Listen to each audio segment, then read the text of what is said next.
the launching of T-SQUAB বা Tripura School Quality Assessment and Accreditation Framework-এর যে একটু আগে এখানে উদ্বোধন হলো, সেই উদ্বোধনে আমাদের মাঝে উপস্থিত আছেন স্পেশাল সেক্রেটারি এডুকেশন ডিপার্টমেন্টের শ্রী রাবেল হেমেন্দ্র কুমার। উনি ওনার দীর্ঘ বক্তব্য আমাদের সামনে এখানে আলোচনা রেখেছেন। উনি আমাদের মাঝে যিনি স্বাগত ভাষণ রেখেছেন Shri NC Sharma, director secondary and elementary education. উপস্থিত আছেন CEO MD SBI foundation Shri Sanjay Prakash, এবং এখানে যারা অধ্যয়ন ফাউন্ডেশনের যারা মেম্বার্সরা উপস্থিত হয়েছেন, বিআরপি এবং CRP, district education officers, headmasters, headmistress and other teachers and officers of education department এবং মিডিয়া বন্ধুরা, সবাইকে আমি হার্দিক অভিনন্দন ও শুভেচ্ছা জানাচ্ছি। আজকে এখানে আমরা নতুন আরেকটা জিনিস আমরা দেখলাম এবং তার উদ্বোধন হলো। সময়ের সাথে তাল মিলিয়ে যেভাবে আমাদের ত্রিপুরা সরকার বা এডুকেশন ডিপার্টমেন্ট যে কাজগুলো করে যাচ্ছে, কারণ এটা নিড অফ দ্য আওয়ার, সময়ের ডাকে এটা আমাদের করতেই হবে, পিছিয়ে থাকলে চলবে না। এবং যাদের জন্য এটা করা হচ্ছে, আমাদের আগামী দিনের যারা প্রজন্ম, তাদের জন্য করা হচ্ছে। একটা সময় ছিল ত্রিপুরা অন্যান্য রাজ্যের থেকে আমরা কিন্তু অনেকাংশে পিছিয়ে ছিলাম। বিশেষ করে বেশিরভাগ জায়গায় সিবিএসসি বোর্ডের যে পড়াশোনার যে কারিকুলাম, সেগুলো ত্রিপুরাতে মানে একটা বা দুটো সেই সব জায়গায় ছিল। এবং কোনো এক সময় এখানে ত্রিপুরাতে West Bengal board of secondary এডুকেশনের বোর্ড ছিল, সেখানেও এই ধরনের সিবিএসসির যে কারিকুলাম সেটা ছিল না। পরবর্তী সময়ে এখানে যখন টিবিএসসির কারিকুলাম হলো, সেটাও কিন্তু মানে সে আপন গতিতেই চলছিল, যে এখানকার ছেলে মেয়েরা বাইরে যাবে, ওদেরও তো কম্পিট করতে হবে সারা ভারতবর্ষের সমস্ত স্টুডেন্টসদের সাথে। তো যেহেতু একটা সমস্যা হতো বাইরে গিয়ে, এবং আমরাও কিন্তু তার জন্য আমরা ভুক্তভোগী হয়েছিলাম। তো এখন মাননীয় প্রধানমন্ত্রীজি যখন ন্যাপ 2020 ন্যাশনাল এডুকেশন পলিসি করলেন, যে সব জায়গায় একটা এক ধরনের যদি কারিকুলাম করা যায় টু সাম এক্সটেন্ট, তাহলে সমস্যা হওয়ার সুবিধা থাকে না। যখন অভিন্ন প্রশ্নপত্র হয় সমস্ত ভারতবর্ষে, তখন আমাদের ছেলে মেয়েরও সেইভাবে কম্পিট করার তাদের যে যোগ্যতা, সেটা কিন্তু এখন আমি দেখতে পাচ্ছি সেইগুলো ওরা কিন্তু করতে পারছে। সেখানে আমাদের এখানে টিবিএসসি বোর্ডেরও আগে যে কারিকুলাম ছিল, এনসিইআরটির কারিকুলাম এখন করছেন ওনারা। তো এতে দেখা যাচ্ছে অনেকটা যে is of reading, is of studying, সেটা কিন্তু এসে গেছে আমাদের ছেলে মেয়েদের মধ্যে। আমাদের যারা টিচাররা আছেন তাদের পক্ষেও সুবিধা হয়েছে, নতুনভাবে দক্ষতা যে উন্নয়নের উপর এখন জোর দেওয়া হচ্ছে, সেই দিকে ওনারাও কিন্তু নিজেদের খাপ খাইয়ে সে কাজটা করছেন। আমি মনে করি আজকের যে Tripura school quality assessment and অ্যাক্রেডিটেশনের যে ফ্রেমওয়ার্ক এখানে আজকের উদ্বোধন হলো, এটা ত্রিপুরার জন্য একটা নতুন যে একটা দিগন্ত, সেটার কিন্তু উন্মোচিত হয়েছে আমি মনে করি সেটা। এবং আমি বুঝতে পারছি যে এটাও একটা কিন্তু একটা মানে ক্যাটালিস্টের কাজ করবে আগামী দিনে, শিক্ষাক্ষেত্রে একটা ক্যাটালিস্টের কাজ করবে। এবং ন্যাশনাল এডুকেশন পলিসি 2020-তে কি বলছে, যে প্রতিটা স্কুলে একটি করে স্বাধীন সংস্থা গঠন করতে হবে শিক্ষাক্ষেত্রে, এবং সেটার নাম দিয়েছে SSSA, অর্থাৎ স্টেট স্কুল স্ট্যান্ডার্ড অথরিটি। ওনারা কিন্তু মনিটর করবে সব জায়গায় কি পড়াশোনা হচ্ছে, কি ধরনের প্রতিটা বিদ্যালয়ের তাদের স্ট্যান্ডার্ডাইজেশন কি, এবং সেইভাবে ত্রিপুরাতেও এখন সেই কাজগুলো করছে। আমার এখানে খুব ভালো লাগলো যে স্কুল কমপ্লেক্স তৈরি করা হয়েছে, বিশেষ করে ধলাই এবং সাউথ ডিস্ট্রিক্টে যেটা করা হলো, এবং ওনারা ভালো পারফরমেন্সও করছে এবং আজকে এখানে সম্মানিতও করা হয়েছে। যারা লিডার হিসাবে, স্কুলের লিডার হিসাবে তাদেরকেও দেওয়া হয়েছে, আর অন্যান্য যেসব ওনাদেরকে দায়িত্ব দেওয়া হয়েছে তাদের জন্য দেওয়া হয়েছে। উৎসাহিত করার জন্য এটাতে করা হয়েছে এবং আমি নিশ্চিত যে আগামী দিনে আমাদের পড়াশোনার ক্ষেত্রে, প্রশিক্ষণ দেওয়ার ক্ষেত্রে সেটা অন্য মাত্রা নিয়ে যাবে। এই যে আমরা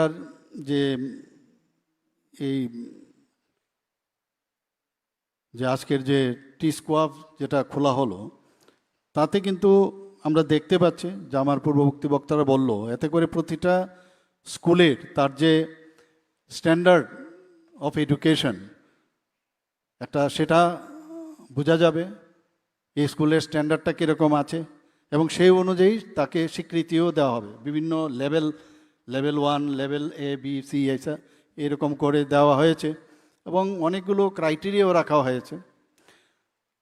এবং সেইগুলো যখন যে স্কুলে সে ক্রাইটেরিয়া যত মাত্রায় বেশি ফুলফিল করবে তাকে সেই হিসাবে মার্ক দেওয়া হবে। আমরা স্কুলের মধ্যে যারাই স্কুল টিচাররা আছেন বা স্কুলের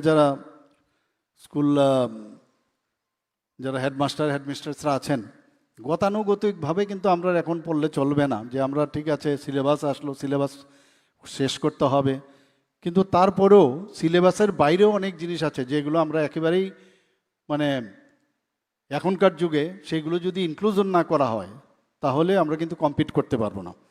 তো আমি মনে করি এই ধরনের যে উদ্যোগ আজকে নেওয়া হয়েছে সেগুলো নিশ্চয়ই আমাদের খুব আগের দিনে সুদূর প্রসারী হবে এবং মাননীয় প্রধানমন্ত্রীজির যে সুদূর প্রসারী যে ভাবনা চিন্তা, সেইগুলো আলটিমেটলি এই যে ব্যবস্থাপনা হচ্ছে তাতে করে তার একটা সঙ্গতিপূর্ণ, আমার মনে হয় সঙ্গতিপূর্ণর একটা রূপরেখা আমি দেখতে পাচ্ছি এখানে। উনি বারবার, মাননীয় প্রধানমন্ত্রীজি বারবার বলছেন যে খালি পাঠ্য বই শুধু পড়লেই হবে না, আমাদের সেখানে মূল্যবোধ এবং বিকাশ ও জাতি গঠনের সেটা কিন্তু আমাদের করতে হবে। খালি পড়লাম আর পরীক্ষায় ভালো পার্সেন্টেজ পেলাম আর বাকি কাজ করলাম না, দেশের ভাবনা চিন্তা, এই যে কারিকুলাম এখন তৈরি হয়েছে সেই ভাবনা চিন্তা যারা শিক্ষাদান করছেন তাদের মধ্যেও চলে আসছে। কারণ পড়া যখন আমরা নিজেরও জানি যে টিচার হিসাবে যখনই কোনো স্টুডেন্টকে আমরা পড়াই, নিজের মধ্যে ওই ফিলিংসটা যদি আমাদের মধ্যে যদি না আসে তাহলে সেটা কিন্তু ভাইব্রেন্ট হয়ে স্টুডেন্টদের মধ্যেও যাবে না। তো এই যে বিষয়গুলো আমি বললাম যে মূল্যবোধ, বিকাশ ও জাতি গঠনের যে বিষয়টা, এটা যখন টিচার্সদের মধ্যে আসবে, সেই ভাবনাটা যখন স্টুডেন্টদের মধ্যে দেওয়া হবে, আর টিচার্সদের স্টুডেন্টরা কিন্তু সবচেয়ে বেশি ফলো করে যে আমার টিচার কি বলেছেন, এবং সেটা কিন্তু সারা জীবন মনে রাখে। যারা এখন টিচার ছিলেন তারাও কোনো দিন স্টুডেন্ট ছিলেন। আমি নিশ্চিত যে এখানে যারা আমরা আছি সবাই কোনো না কোনো টিচারের এক একটা বাক্য কিন্তু আমাদের মনে আছে, তাদেরকে স্মরণ করতে হয়, একদম মনের ভিতরে গেঁথে আছে এগুলো। তো আপনারা সেই কাজটা আপনারা করছেন। আরও এখন আমি যেটা বললাম, যেগুলো সিলেবাসের বাইরেও এইসব যে বিষয়গুলো, সেইগুলো নিয়েও আপনারা স্টুডেন্টদের মাধ্যমে আলোচনা করবেন। এবং এখানে আমরা দেখছি যে এই যে কারিকুলামগুলো করা হচ্ছে তাতে করে বিদ্যালয়ের যে বিভিন্ন জায়গায় অনেক সময় আমাদের অনেক বিদ্যালয়ে টিচার আছে এবং ভালো ইনফ্রাস্ট্রাকচারও আছে, কিন্তু দেখা যায় সেখানে কিছু কিছু খামতি আছে। তো আমার যেসব যে লুপ হোলসগুলো আছে, এইবারের এই যে কারিকুলাম রেখেছে বা যে বিষয়বস্তুগুলো রেখেছে, এতে করে নিজের যে শক্তিশালী জায়গাগুলো জানতে পারবেন, আবার দুর্বল জায়গাগুলো কিন্তু জানতে পারবেন, এবং সেখানে দুর্বল জায়গাগুলোকে আপনারা সেটাকে কিভাবে শক্তিশালী করা যায় সেই ভাবনা চিন্তা আপনাদের মধ্যে আসবে। এখানে আমি যা শুনলাম এর মধ্যে SCRT সমগ্র শিক্ষা এবং ন্যাশনাল অ্যান্ড ইন্টারন্যাশনাল সংস্থা, এখানে যে অধ্যয়ন ফাউন্ডেশন, ওনারা কিন্তু খুব পরিশ্রম করেছে এই কারিকুলামটাকে এখানে দেওয়ার জন্য। আমি ওনাদেরকে এর জন্য আমি ধন্যবাদ দেব, বিশেষ করে যারা এখানে কর্মকর্তারা আছেন, বিশেষজ্ঞ, প্রশিক্ষক এবং যারা অ্যাডভাইজার, তাদেরকে এই কার্যক্রম যে এখানে আপনারা করছেন তার জন্য আপনাদেরকে আমি ধন্যবাদ দিতে চাই। এখানে যারা টিচাররা আছেন আগামী দিনের তারা এক একজন লিডার এবং পথপ্রদর্শক হবেন আমি আশা করি, এবং প্রতিটা বিদ্যালয় একটা উৎকর্ষ কেন্দ্র হবে, এবং যারা আমাদের আগামী দিনের ভবিষ্যৎ শিশু এবং যারা ছোট ছোট ছেলে মেয়েরা আছেন, এটা আনন্দময়, একটা নিরাপদ ও একটা ইনক্লুসিভনেস যে বিদ্যালয়, সেই অভিজ্ঞতা নিয়ে ওরা স্কুল থেকে বেরোবে।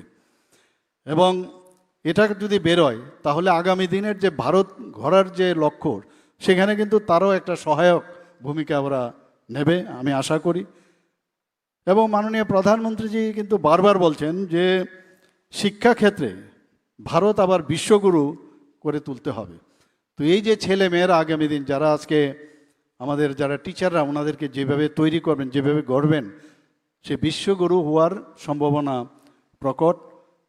আপনারা সবাই জানেন, শুধু স্টুডেন্ট এখন বর্তমান স্টুডেন্ট যারা আছে তাদের জন্য না, প্রতিটা মানুষ আমাদের ত্রিপুরাতেই হোক ভারতবর্ষের সব জায়গায় যারা আগে কোনো কারণে যারা পড়াশোনার সুযোগ পাননি, সমস্ত বয়স কোনো বিষয় না, সেখানে তাদেরকে এই উল্লাস যে understanding life long learning for all society উল্লাস এবং নবভারত কার্যক্রমের যে প্রয়োগ মাননীয় প্রধানমন্ত্রীজি নির্দেশে, সে অনুযায়ী আমাদের এখানে এই হলের মধ্যেই তাদেরকে এই কার্যক্রম আমরা করেছিলাম। এবং গত 23শে জুন আপনারা সবাই জানেন যে আমরা ত্রিপুরাকে পূর্ণ স্বাক্ষর রাজ্য হিসাবে আমরা ঘোষণা করেছি, এবং তাতে করে 95.6% আমরা পেয়েছি। এর আগে মিজোরাম পেয়েছে, গোয়া পেয়েছে। তো সেই জায়গায় কিন্তু অন্যান্য যে বাকি দুটো রাজ্য আছে সেখানে কিন্তু লোক সংখ্যা অনেক কম আমাদের তুলনায়। আমাদের এখানে আগে শুধু সাইন করলো, শিক্ষা মানে শিক্ষারতার হার মানে সাইন করলেই হতো। এখন এই মাত্র সব ক্রাইটেরিয়া রেখেছে, বিভিন্ন চ্যালেঞ্জ সে মানে সেটাকে প্রকাশ করতে পারছে কিনা, সমাধান করতে পারছে কিনা, গাণিতিক মিনিমাম যে গাণিতিক বিষয় সেগুলো করতে পারছে কিনা, বলতে পারছে কিনা, তো সব মিলে তবে গিয়ে এটা সম্ভব হয়েছে। সেখানে আমাদের এখানে একটা বিরাট পার্সেন্টেজের যারা কোনোদিন পড়ার সুযোগ পায়নি তাদের মধ্যে আমরা দেখলাম যে 95.6%। তো ইউনেস্কোর যে ক্রাইটেরিয়া সেখানে বলা হয়েছে যে যারা আমরাও ভাবি 95.6% পেয়ে কি করে পূর্ণ সাক্ষরতা রাজ্য পেল, কিন্তু 95% যদি পায়, বাকি পার্সেন্টেজ হচ্ছে অনেকে আছে মানে অলরেডি ব্যাড রিডান বা মেন্টালি নট ফিট, ওই যে পার্সেন্টেজ তার কারণেই সেটা হয়নি। কাজেই ওনারা বলছেন যারা 95%-এই ধরে নেওয়া যাবে 100%। তো আমরা সেদিন এই যে গত 23শে জুন আমরা এখানে দিল্লির থেকেও উনি এসেছিলেন, ম্যাডাম এসেছিলেন গভর্নমেন্ট অফ ইন্ডিয়ার পক্ষ থেকে, তো সেটা ঘোষণা করা হয়েছে। অর্থাৎ সমস্ত ত্রিপুরার মধ্যে একটা যে পড়াশোনার যে একটা এনভায়রনমেন্ট, এমন হয় না আমরা ভাবি যে আমাদের গার্জিয়ানরা হয়তো কিছুই জানেন না, তো তাদের মধ্যেও এখন, এবং শুধু তাই নয়, বলা হয়েছে যারা এই শিক্ষা পেয়েছে, এই সাক্ষরতা অভিযানে যারা মানে অলরেডি সেটা পাস গট থ্রু, তাদেরকে আগামী দিনে বিভিন্ন দক্ষতা উন্নয়নের সাথে বিভিন্ন আমাদের যে ডিপার্টমেন্ট আছে তাদের সাথেও কীভাবে যুক্ত করা যায় সেই ব্যবস্থার জন্য নির্দেশ আছে, এবং আমরা সেইভাবে কাজগুলোও করছি। আমরা সবাই জানি যে মানে এডুকেশন তো আমাদের নিজেদের জন্য প্রয়োজন, নিজের জ্ঞান বৃদ্ধির সাথে সাথে আমাদের সোশিও ইকোনমিক্যাল কন্ডিশন সেটাও যাতে ভালো হয়, এবং সামাজিক কাজে নিয়োজিত থাকা সেটাও কিন্তু প্রয়োজন। আমরা প্রায়শই দেখি যারা পড়াশোনা করে আমাদের গার্জিয়ান হিসাবে আমরাও ভাবি যে সামাজিক কাজে যাতে না থাকে, তাকে সেফ জোনে রেখে কোনো রকমে পাঠ্য মাধ্যমে যদি 90%, 96%, 98% পায়, ভালো একটা জায়গায় যায়, তাহলেই হয়ে গেল। এরকমটা হবে না। এগুলো হলে আমরা নিজের ব্যক্তিগত জীবনেও দেখেছি যারা ক্লাসের মধ্যে ফার্স্ট, সেকেন্ড, থার্ড বা এরকম, তাদেরকে কিন্তু আমি খুঁজে পাই না, কোথায় জানি ওরা আছে, আমি জানি না। তো এরকম সবার ক্ষেত্রে এটা হয়, কিন্তু অনেক লোককে আমি দেখেছি যারা খেলাধুলা, পড়াশোনা, সামাজিক কাজে যারা সবসময় যুক্ত ছিল, একটা ন্যাশনালিজমের যে ভাবনা চিন্তা যাদের মধ্যে ছিল, সামাজিক কর্মকাণ্ডে সবসময় থাকতো, তাদের মধ্যে আমি দেখেছি এরাই সমাজের প্রকৃত বন্ধু এবং তাদের থেকে অনেক কিছু পাওয়া যায়। আমি প্রায় সব জায়গায় বলি, ত্রিপুরাতে একটা নাম করা একটা স্কুল, আমি নাম বলবো না এখানে, ওনাদের যে ভর্তি হওয়ার জন্য বহু প্রচেষ্টা থাকে। তো ওনাদের যে হেড বাইরের থেকে একদিন এসেছিলেন, ওনাকে আমি জিজ্ঞেস করলাম যে আপনাদের যে এই স্কুল, এত নাম করা স্কুল এবং একটা আদর্শ নিয়ে এই স্কুলের মধ্যে আপনারা পড়ান, তো যখনই আমাদের এই ত্রিপুরাতে বিশেষ করে বা সমাজের মধ্যে যখনই কোনো সমস্যা হয়, ওই সব ব্যক্তিদের আমাদের খুব প্রয়োজন, কিন্তু ওদের তো আমি খুঁজে পাই না, রিজনটা কি? তখন উনি কিছুক্ষণ চুপ করে থাকলেন, পরবর্তী সময়ে বললেন ওনারা আসেন শুধুমাত্র তাদের কেরিয়ার তৈরি করার জন্য। তো এই যদি হয়, সবাই যদি কেরিয়ার তৈরি করার জন্য হয়, যে আদর্শ নিয়ে পড়াশোনা যে স্কুলে পড়ছে সেগুলো কিন্তু পাওয়া যায় না। আমাদের যারা টিচাররা এখানে আছেন তাদের একটা বড় দায়িত্ব যে স্কুল থেকে বেরোবার সাথে সাথে এমনভাবে ওনাদেরকে তৈরি করুন। এর জন্যই এই ধরনের যে এখন টিস্কোয়াফের যে কার্যক্রম, সেটা আগামী দিনে এগুলো কিন্তু আমার মনে হয় যে অনেক লাভ হবে। এবং ব্যক্তিগত সমস্যা তো আছেই, সামাজিক সমস্যা সেটাকেও সমাধানের ক্ষেত্রে যখন স্কুলের মধ্যে এই শিক্ষাদান করা হবে, তাহলে তাদের মধ্যেও কিন্তু সেটা আসবে। এবং মানে শিক্ষার তো শেষ নেই, অনন্তহীন, তো জীবন ভর শিখতে হবে। ডেলি আমরা শিখি, এখনও আমরা শিখছি, আমিও শিখছি, আমার উপরে যারা আছেন তারাও শিখছেন, যারা বড় বড় লিজেন্ড ব্যক্তি শিক্ষকরা আছেন, যারা নামি দামি লোক সারা পৃথিবীর মধ্যে নাম করা, প্রতিদিন শিখতে হয়, শেখার তো শেষ নেই। তো এতে করে নিজের মনকেও আমরা কন্ট্রোল করতে পারি, আমরা সেটাকে গঠন করতে পারি, এবং সেটাই আলটিমেটলি আপনার যারা ছেলেমেয়েরা আছেন তাদের মধ্যে সেই বিষয়গুলোকে আপনারা দেবেন। এবং শিক্ষার তার যে দিগন্ত, সেই দিগন্তকে আপনারা নিশ্চয়ই আরও বেশি করে প্রসার করবেন। আমি সব জায়গায় এইগুলো কথাগুলো আমি প্রায়ই বলি যে জ্ঞান শুধু অর্জন নয়, এটা কিন্তু আমাদের আত্ম অধিকার এবং তার বৃদ্ধির একটা যাত্রা। আমরা এটাও জানি যে কেবল বুদ্ধিগতভাবে আমরা যদি পড়াশোনা করি, যে আমার ব্রেন খুব ভালো, বুদ্ধি খুব প্রকট হোক, শুধু তাই নয়, এর ক্ষেত্রে কিন্তু আমাদের নৈতিকভাবেও কিন্তু আমরা শক্তিশালী হই পড়াশোনার মাধ্যমে। কারণ কোনটা ঠিক কোনটা বেঠিক তর্ক আমরা করতেই পারি, তার যুক্তিগতার মধ্যে সেটা ডেভেলপ করে, কিন্তু সেটা একমাত্র পড়াশোনার মাধ্যমে যদি আমরা যে কারিকুলামগুলো নিচ্ছি সেগুলো যদি আরও বেশি করে আমরা পড়াশোনা করি, ছেলেদের মধ্যে দেই, তবে তার মধ্যেও সেই সেলফ কনফিডেন্স সেটা ডেভেলপ করবে।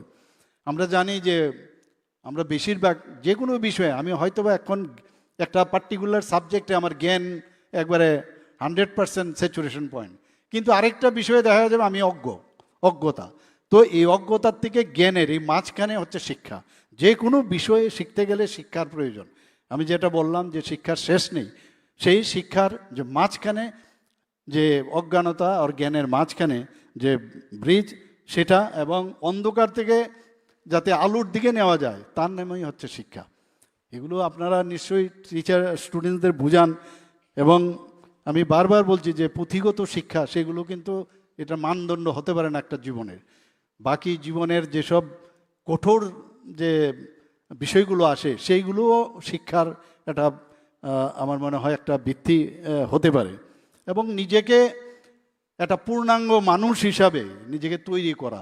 আমি বলছি না যে একদম আমরা সব জানি এবং আই এম কমপ্লিটলি একদম ম্যাচিউরড পারসন, ম্যাচুরিটির শেষ নেই। যে 80 বছরের বহু লোক, মাননীয় প্রধানমন্ত্রী যে এখনও প্রায়শ আমরা দেখি যে ওনার এই বয়সে যখন এই পরীক্ষার সময়ে উনি পরীক্ষা পে চর্চা এই বিষয়গুলো প্রতি বছর করে থাকেন। আমরা অবাক হয়ে থাকি যে বিষয়গুলো আমরা কোনোদিন ভাবতে পারিনি, কিভাবে ছেলেদের পরীক্ষার ঠিক আগ মুহূর্তে, বিশেষ করে 10th এবং 12th ক্লাসের সময়ে এই বছরও করেছেন, এমন সব কথাবার্তা বলছেন যে স্ট্রেস কিভাবে রিলিফ করা যায়। আমরা তো গার্জিয়ান হয়ে আমরা এমনভাবে নিজেরা স্ট্রেস হই যে আমাদের কারণে স্টুডেন্টরা আরও বেশি স্ট্রেস হয়ে যায়, টু দি পাওয়ার ইনফিনিটি। তো এতে করে স্ট্রেস প্রচুর হয়। তো স্ট্রেস রিলিফ করার যে কারিগর, সেটাও মাননীয় প্রধানমন্ত্রী যে আমাদের দেখিয়েছেন, সেগুলো আমাদের দেখানো উচিত। এবং ম্যাচুরিটির বিষয়গুলো নিয়েও আলোচনা করা দরকার। আমাদের যে সেবামূলক যে কাজগুলো সেইগুলো আলোচনা করা দরকার ক্লাসের মধ্যে। ত্রিপুরা সরকার এডুকেশন ডিপার্টমেন্ট বিভিন্ন যেসব নীতি কর্মসূচি, যেমন এবার আজকে এখানে উন্নয়ন যে উন্মোচন হলো সেগুলো আমরা করছি, এবং গুণগত শিক্ষা ও শিক্ষণ প্রণালী সেইগুলোর উপর আমরা বেশি করে এমফাসাইজ করছি। এবং যেটা ভেরি ইম্পর্ট্যান্ট আমাদের জন্য, যে ন্যাপ 2020 সেটা প্রতিটা ক্ষেত্রে, আজকে স্কুল লেভেলেই হোক কলেজ লেভেলে হোক, অলরেডি আমরা কিন্তু স্টার্ট করে দিয়েছি, যাতে আরও এর বিষয়ে, কারণ এটা অনেক মানে কস্তুরীঙ্গন কমিটি এটা বানানো হয়েছিল, উনি যেসব ওখানে বিরাট একটা টিম নিয়ে তার পূর্ণাঙ্গ যে রিপোর্ট উনি পেশ করেছেন, এগুলো কিন্তু আরও সময় নেবে আমাদের এগুলো ইমপ্লিমেন্ট করতে, টাইম টু টাইম এগুলো জানা। আমরা এর মধ্যে ত্রিপুরা সরকার CM7 chief minister scholarship for achiever towards higher learning, তার জন্য আমরা প্রায় 200 ছাত্র ছাত্রীকে আমরা 60,000 টাকা করে আমরা ওদেরকে বৃত্তি আমরা প্রদান করেছি। মুখ্যমন্ত্রী কন্যা আত্মনির্ভর যোজনা, সেখানে উৎসাহিত করার জন্য, পয়সা ইম্পর্টেন্ট না কিন্তু একটা উৎসাহিত করা, সেই কারণে এদের প্রায় 140 জন স্টুডেন্টসকে আমরা স্কুটি বিনামূল্যে আমরা কিছুদিন আগে তাদেরকে বিতরণ করেছি। নবম শ্রেণীর যারা ছাত্রীরা আছেন আপনারা সবাই জানেন, প্রায় 1,22,500 মতো বাইসাইকেল বিনামূল্যে ওনাদেরকে দিয়েছি। গ্রামে গঞ্জে যখন আমি যাই, যখন মেয়েরা যখন এই বাইসাইকেল নিয়ে চালিয়ে চালিয়ে স্কুল থেকে আসে, সত্যি অপূর্ব একটা মানে দৃশ্য আমি দেখি, এবং আমি খুব I feel proud for them. তো এটা একটা সাংঘাতিক বিষয়, আমাদের ছেলে মেয়েদেরকে উৎসাহিত করা। একটা আমরা দেখেছি যে যারা মেয়েরা আছেন তাদের যে মানে GER অর্থাৎ গ্রস এনরোলমেন্ট রেশিও, সেটা কিন্তু অনেকটা কমেছিল। তো 2022-তে এসে আমি ঘোষণা করেছিলাম এডুকেশন ডিপার্টমেন্টের পক্ষ থেকে, যে তাদের যারা ডিগ্রি কলেজে আছে, এখন 25টা ডিগ্রি কলেজ আমাদের হয়েছে, সব ডিগ্রি কলেজে যে কোনো ধরনের ফিস আমরা মুকুব করে দিয়েছি তাদের জন্য। এতে করে GER রেশিও অনেকটা বেড়েছে আমাদের ত্রিপুরাতে। আমরা যে বিভিন্ন প্রায় সব জায়গার মধ্যেই বিরোধী দলের ওরাও বলেন, বিধানসভায়ও বলেন যে টিচার নেই। আপনারা সবাই জানেন একটা কি কারণে একটা বিরাট গ্যাপ আমাদের চলে এসছে টিচার্স নিয়োগের ক্ষেত্রে। সেখানেও আমরা টিচার্স যাতে তাড়াতাড়ি বিভিন্ন পদে দেওয়া যায় তার ব্যবস্থা করছি, এবং গুণগত মানের শিক্ষক আমরা দিচ্ছি, টেটের মাধ্যমে আমরা দিচ্ছি, বিভিন্ন পরীক্ষার মাধ্যমে আমরা দিচ্ছি।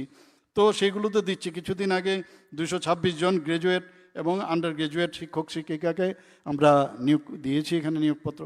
এবং গত 27শে জানুয়ারি শিক্ষা দপ্তরের প্রায় 107 জন লাইব্রেরিয়ান দিয়ে আমরা নিয়োগপত্র দিয়েছি, 15 জন LDC, গ্রুপ ডি 2 জন। তো আমরা আগামী দিনও সমস্ত যে শূন্যপদগুলো আছে, আর এটাই এরকম যে যাকে তাকে ডেকে যারা আগামী দিনের আসল যারা শিক্ষক, তাদের কোয়ালিটিভ যদি না হয়, আমরা বারবার বলছি শিক্ষক দিবসে প্রায়শ আমাদের অনেকে মানে সম্বর্ধনা দেয়। তো সবসময় আমরা জানি যারা শিক্ষক তারা জাতির মেরুদণ্ড বলি। তো জাতির মেরুদণ্ড হতে গেলে তাদের কোয়ালিটিভ যদি স্ট্যান্ডার্ডাইজেশন না থাকে, এর জন্য আমরা একদম ট্রান্সপারেন্সির মাধ্যমে ওই ধরনের শিক্ষক দেওয়ার আমরা ব্যবস্থা করছি। এবং তাতে করে এইবার যে আমরা TBSCর যে রেজাল্ট আমি দেখলাম, আমি বললাম যে এতে আত্মতৃপ্তির কোনো বিষয় না, যে TBSCর মাধ্যমিকের রেজাল্ট প্রায় 86% উপরে এবার পেয়েছে, এবং উচ্চ মাধ্যমিকে 79.29%। তো ধীরে ধীরে আস্তে আস্তে করে কম বেশ আস্তে আস্তে করে সামনে গুটি গুটি পায়ে কিন্তু এগুচ্ছে, কিন্তু আগামী দিন আরও ভালো রেজাল্ট করতে হবে।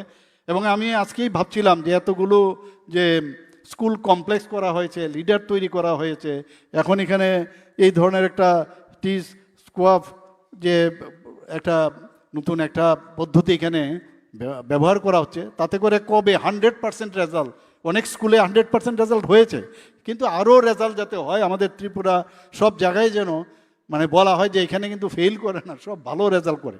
অ্যাবসেন্টই আছে অনেক জিনিস, কিন্তু তার জন্য আমরা বিভিন্ন স্কিম আমরা নিয়েছি।